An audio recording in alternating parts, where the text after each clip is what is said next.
क्या करें, समय तो अपनी गति से बढ़ता है, पर एक सत्य घटना एक महापुरुष के जीवन की। हमारे पूज्य गुरुदेव श्री पहाड़ी बाबा महाराज बड़े तपस्वी, बड़े उच्च कोटि के महात्मा थे। खाक चौक में स्थान पद पर, वो महंत पद पर विराजमान हो चुके थे।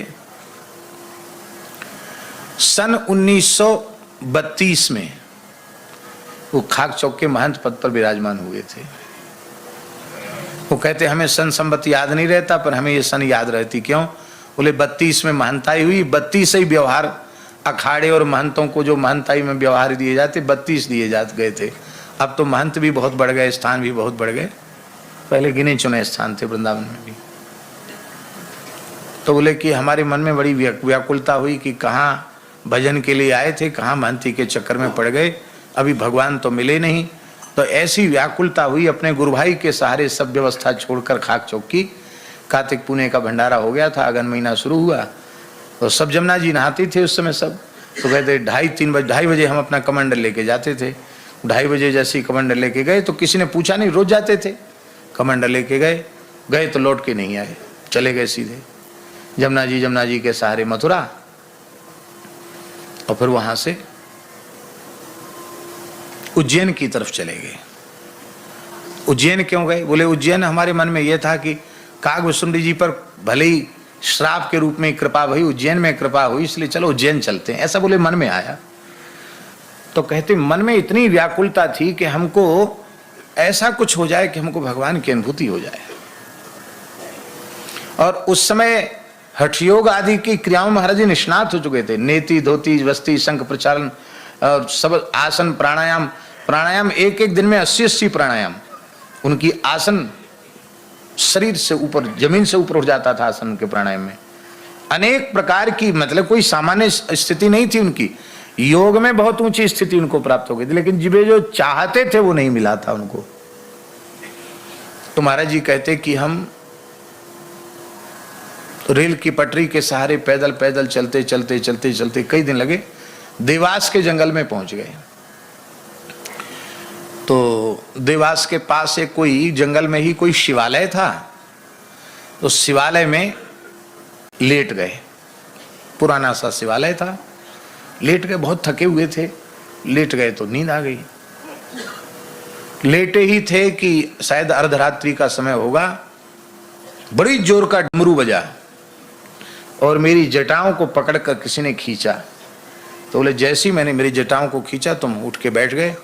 मैंने नेत्र खोल के देखा तो दिव्य प्रकाश पुंज के मध्य में साक्षात भगवान शिव, कर्पूर गौर देह है, चंद्रमा मस्तक पर विराजमान है, साक्षात भगवान शिव सामने खड़े हैं। और बोले तेरे मन में जो व्याकुलता है उसका समाधान हो जाएगा, जो तू चाहता वो तुझे मिल जाएगा, यहां से उत्तर दिशा की ओर चला जा। बस इतनी आवाज सुनाई पड़ी, 1 मिनट लगा होगा मुश्किल से, और वो दृश्य मेरे सामने से अंतर्धान हो गया। मैंने निश्चय कर लिया कि भगवान शिव की कृपा हुई है। अब हम तब तक उत्तर दिशा नहीं छोड़ेंगे जब तक कोई भगवत प्राप्त पुरुष जो भगवत साक्षात्कार करा सके ऐसे महापुरुष ना मिल जाए। दूल्हे आगे बढ़े। ठंड का, अगहन के महीने में ठंड शुरू हो जाती है, जंगल में तो वैसे ही कुछ शीत अधिक हो जाती है। दूल्हे रात्रि को जा रहे थे, एक नंगा लड़का सामने आया। अब बुद्धि ने यह काम नहीं किया कि ये इतनी रात में घोर जंगल में नंगा लड़का कहां से? 5-7 साल का नंगा लड़का, शरीर पर कुछ नहीं, लंगोटी तक नहीं। तो हमने उनसे कहा बालक भगवान, यहां कोई महात्मा रहते हैं उत्तर की तरफ? हाँ महात्मा तो रहते हैं। ऐसे महात्मा रहते हैं जो मिट्टी छू दें तो मिस्री बन जाए। जाओ, चले जाओ उनके पास। और वो बालक का पता नहीं कहां चला गया। अब हम वहां से सीधे सीधे चले तो वहां, ये देवास के जंगल की बात है, वहां एक चमेली का झाड़ था, एक कुआ था, कुइया थी, चमेली होती नहीं लता, चमेली की लता का झाड़ था। और उसी झाड़ के सारे एक महात्मा पड़े थे, एक गुदड़ी थी उन पे, उनके जटा ऐसे झाड़ पे ऐसे मतलब फैले हुए थे और वो ऐसे पड़े थे। आकर उन्होंने प्रणाम किया महाराज जी ने। उनसे भी पूछते थे कि यहाँ कोई महात्मा रहते हैं क्या? वो महात्मा तो वही थे। उन्होंने कहा देखो रास्ते में तुमको भगवान शिव का दर्शन हुआ है, और फिर जो बालक तुमको मिला था ना वो साक्षात सनत कुमार जी थे। सनकादिकों में जो सबसे छोटे सनत कुमार जी वो थे, वो मिले तुमको। हमारे पास ही दोनों ने भेजा है। अब बच्चा ऐसा करो कि स्नान कर लो पहले। स्नान कर लिया, धूना चैतन्य था, बैठ जाओ यहाँ। बैठते ही उन्होंने कहा कि तुम्हारा जन्म अमुक जिले में अमुक गांव में सनाढ़ विप्र कुल में जन्म हुआ है। तुम्हारा घर का नाम पंडित देवीराम उपाध्याय है। तुम अमुक जगह तुम्हारा गुरु स्थान है। इतना इतना साधन कर चुके हो, फिर भी कुछ मिला नहीं है, इसलिए तुम यहाँ आए हो।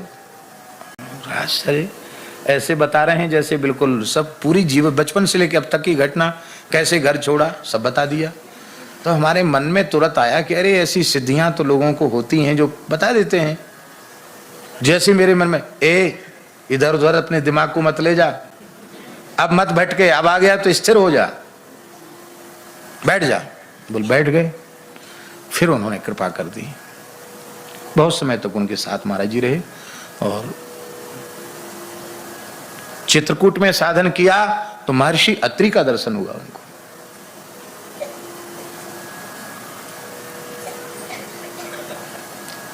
वृंदावन में आरती स्तुति के बाद वो बहुत देर तक सिर झुका के बैठे रहते थे, ऐसे ऐसे करते थे। एक बार मैंने महाराज जी से कहा, महाराज जी आप क्या ध्यान करते हैं? बच्चा किसको बतावें? श्री नारद जी, सुखदेव जी, सनकादिक भगवान, व्यास, वाल्मीकि सब वृंदावन में विचर रहे हैं। उन्हीं संतों को प्रणाम करता हूं।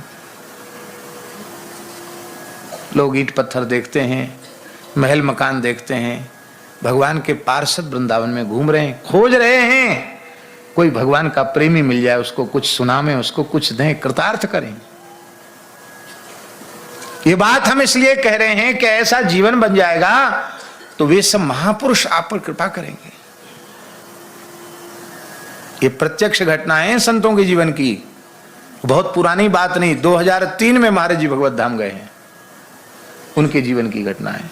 पुराने से कपड़े और नख बड़े बड़े, क्यों नख काटे तो छोटे बड़े बड़े नख, और भी खाने भी नहीं जाता था, वहीं कोई आकर डाल दे तो खा लेता था। और खाते खाते सुअर झपट के ले गया तो सुअर को भी नहीं भगाता, कुत्ता झपट के ले जाए तो कुत्ते को भी नहीं भगाता, ऐसे रहता। बोलता किसी से कुछ नहीं। हम भी सोचते थे कि पता नहीं क्या इसको, क्या है, कैसे है। तो सुदामा कुटी में भक्तमाल की कथा चल रही थी, हम ही कह रहे थे कथा। तो एक दिन माइक खराब हो गया, तो वो भीतर का माइक तो चल रहा था, बाहर वाला माइक बंद हो गया। तो वो जो पागल के वेश में थे ना, वो उठकर वहां से जहां कथा का शब्द ठीक से सुनाई पड़े वहां आ गए। जगमोहन के बाहर आकर एक बन्ना की लता थी, उसके पास बैठ के सुनने लग गया। हम करमेती जी का चरित्र कह रहे थे। अब वो उधर नहीं, ऐसे ऐसे मुड़ के दीवार की तरफ बैठा। अब खिड़की थी जंगला, वो जंगले से वो हमारी तरफ देख रहा था, जनता की तरफ तो दृष्टि थी नहीं, ऐसे कोने में। वो हमारी नज़र उधर पड़ गई। हमने देखा अरे ये तो वहीं बैठता था, आज यहाँ आ गया, इसका मतलब कथा का प्रेमी है। तो करमेती जी को जैसे ही भगवान की प्राप्ति वाली बात सुनी, वो हिलक हिलक के रोने लग गया। मेरी दृष्टि बदल गई। मैंने कह रही ये तो कोई प्रेमी महात्मा है, हम तो बहुत समय से इनको पागल ही समझते थे। तो इतना प्रेम से कथा सुनना, पागल तो ऐसे नहीं सुन सकता। इसकी झरझर आंसू बह रहे हैं आंखों से। श्रद्धा मन में थोड़ी जगी। तो कुछ दिन बाद जब हम उधर से निकलते, वो दिखाई पड़ते, तो हम उनको ऐसे मन ही मन नेत्र झुका के प्रणाम करते। और वो ऐसे ही रहते थे, ऐसे कभी देखते तो वो भी ऐसी आंख कर लेते, बस इतना। एक दिन खाकचौक से हम, शायद पूष का महीना होगा, बहुत जोर का जाड़ा था, खूब कोहरा पड़ रहा था, फोक जिसको कहते हैं, कोहरा खूब था। तो हम खाकचौक से जैसे ही लगभग रात्रि को 9 बजे उधर से चले, बहुत ठंड, एकदम घना कोहरा, बिजली का बल्ब का प्रकाश भी टिमटिमाता दिखे, इतना कोहरा। और वो कोहरे में एक फटे से कम्बल को ऐसे लपेटकर वो पीपल के नीचे वो बैठा था। तो हमने सोचा अभी बहुत एकांत है, कोई व्यक्ति है नहीं, अब इसके पास थोड़ी देर बैठे। हम वहीं बैठे। हमने कहा भगत जी राम राम प्रणाम। पहले तो देखा ही नहीं हमारी तरफ, फिर मेरी तरफ ऐसे देखा तो देखकर संभवतः पहचान लिया कि ये कथा सुनाता वही है ये। तो हमने कहा कि भैया आप कहाँ से आए हैं? बहुत ध्यान से सुने, बड़ी प्रेरक बात है। आप कहाँ से आए हैं? बोला फर्रुखाबाद। फिर हमने दूसरा प्रश्न पूछा, किस जाति के हो? बोला कान्यकुब्ज ब्राह्मण। हमने कहा आप पढ़े लिखे भी हैं? बोला हाँ, MSc किया हुआ है। हम तो पढ़े नहीं तो हम क्या जाने MSc क्या होता। उसने कहा हमने MSc किया हुआ है। तो हमने कह रहे इतने पढ़े लिखे अच्छे कुल के बालक, आप ऐसे रहते हो, आप गंदगी में रहते हो, ऐसे क्यों रहते हो? इतना सुन के वह रोने लग गया और बोला कन्हैया से मिलने के लिए, कन्हैया से मिलने के लिए ऐसे रहता हूं। तो हमने कहा आपको कन्हैया मिल गए? झूठ नहीं बोलूंगा आपसे, आप कथा सुनाते हैं, आपसे झूठ नहीं बोलूंगा। हाँ मिल गए। इतने सरलता से, इतने विश्वास से उसने स्वीकार, हाँ मिल गए। हमने कहा स्वप्न में मिले कि ध्यान में? तो कहा आप जैसे आकर मिले हैं ऐसे मिले। और फिर फूट फूट कर रोया। रोते रोते उसने कहा कि आप किसी के सामने इस बात को बोलना नहीं। हमने कहा आप रोए नहीं, आपका शरीर जब तक रहेगा हम किसी के सामने कुछ नहीं बोलेंगे। नहीं बोला हमने, किसी को भी नहीं कहा कि अच्छे महात्मा है। बस फिर ना हम उनको छेड़ते, दूर से ही उनको नमस्कार करते। वो अपने थोड़ी बहिर्मुख अवस्था में होते तो वो नेत्र झुका लेते, नहीं तो जिसको योगी लोग कहते उन्मुनी अवस्था, तो सहज उन्मुनी में वो रहते थे। और ऐसे ही कुछ समय बाद, शायद 1 साल बाद, उन्होंने खाना पीना छोड़ दिया और फिर कुछ भी कोई डालता खाने के लिए, कुछ खाते भी नहीं। वहीं उनका शरीर पूरा हो गया। लोग उनको जमुना जी पधराए। मेरे सामने की घटना है। आपको अविश्वास हो सकता है, लेकिन मैं अविश्वास नहीं कर सकता कि कोई व्यक्ति इस प्रकार से, ऐसी जिसकी अवस्था हो, इतना पढ़ा लिखा हो, व्यक्ति झूठ क्यों बोलेगा? उसको हमसे कुछ चाहिए क्या जो झूठ बोलेगा? हम तो झूठ बोल सकते, हमको चाहिए, वो तो नहीं बोलेगा झूठ। भगवत प्राप्ति कठिन नहीं है, भगवत प्राप्ति सरल है। बस भगवान के दर्शन की व्याकुलता उत्पन्न हो गई, पर ये व्याकुलता जगती नहीं है। गंगा जी हम सब पर कृपा करें, कभी ऐसी कृपा हो जाए कि बस एकदम संसार से असंग होकर अहर्निश भगवान के स्मरण में डूब जाएं।